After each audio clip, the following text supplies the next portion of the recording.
मध्ये परमिशन घेतली होती, सांगितलं परमिशन म्हणजे आम्ही एक खिडकी योजनेमध्ये त्यांना पत्र दिलेलं आहे, संमती पत्र मागितलेलं आहे, परमिशन देणं त्यांच्या हातात येते, त्यांचं सरकार आहे ते परमिशन देत नाही. काय म्हणत होते पोलीस? काय म्हणत होते? पोलीस म्हणे आवरा इथून निघा, बाहेर निघा. कुठे जायचं तुमचा उमेदवार जर या ठिकाणी? अरे मग आम्ही जायचं कुठे प्रभागात? थांबलोय, सगळे उमेदवार थांबले असताना अचानक पोलीस कशा मध्ये येते?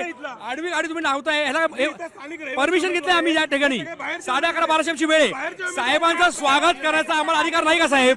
एक उमेदवार म्हणून आम्हाला अधिकार नाहीये का? पोलिसांनी तुम्हाला काय काय सांगितलं होतं?